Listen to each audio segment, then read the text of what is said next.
keeping it real. Moving on to Rwanda, why is Paul Kagame harassing a woman, a 35-year-old woman?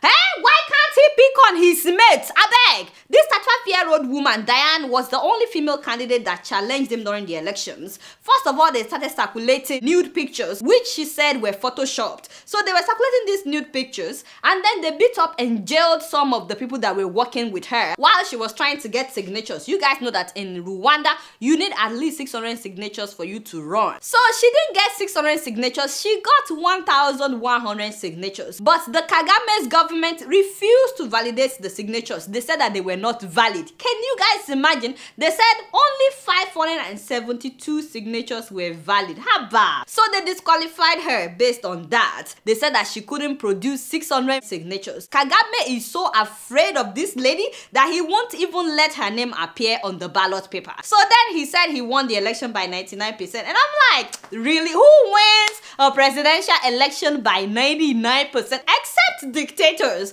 So the man has been president now for 17 years. Why is that not enough? Considering the fact that he was also the Minister of Defense before he became president, he was also the Vice President before he became president. He's been in government now for 22 years. But obviously it's not enough. Now, after the election, they arrested this lady. They arrested her mom. They arrested her sister. They said they did not pay taxes. And I'm like, shoo, it is now that you're suddenly realizing that. In fact, if that were to be true, they would have used that against her before the election. Don't you think so? And then they accused her of forging signatures during the campaign. And I'm like, this doesn't make sense. If she had used these signatures to run, maybe this would make sense. But you didn't allow her to run with those signatures. You disqualified the signatures. And now you are arresting her for forging the signatures that you disqualified. And the whole time you were disqualifying her, you did not say that the signatures were forged. Haba, somebody is lying somewhere. So they kept her for days. They kept her and her mom and her sister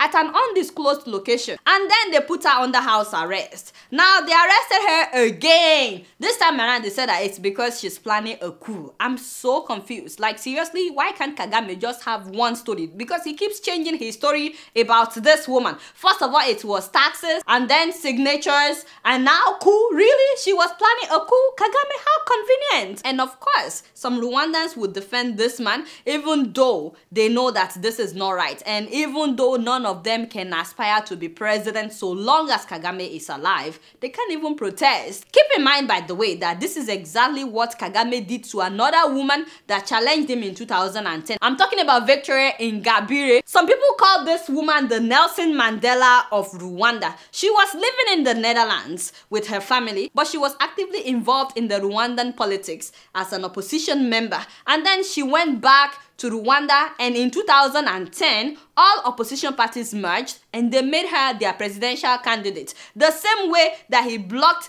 Diane from running, Kagame also blocked this woman from running. In fact, he did not allow her to register her party. Now, after the election, he arrested her and said that she was forming an armed group with the aim of destabilizing the country. They charged her with terrorism and threatening national security. Do you guys know that they sentenced this woman to 15 years in prison? At first, they sentenced this woman to 8 years in prison, and then they increased her sentence to 15 years in prison. 15 years! It's been 7 years now because she was actually in custody for 2 years. So they've imprisoned her for 2 years before they finally sentenced her. In fact, some people are starting to forget about this woman already. She's been in jail now for 7 years. And the latest story about this woman is that she's now being starved. Right there in the prison, now they are starving her. And she's not the only one, by the way. There are thousands of political prisoners in Rwanda. People like Bernard Ntaganda, an opposition leader who was jailed for 4 years, he's been released. And also Agnes Nkusi, she's a journalist that was also jailed for 4 years because of stories that she reported. Thank God that she has also been released. But you know, there are thousands of others, not to mention those who disappeared. But you know what? The world is watching whether Kagame likes it or not. You guys don't know much. Guess what? I'm just keeping it real.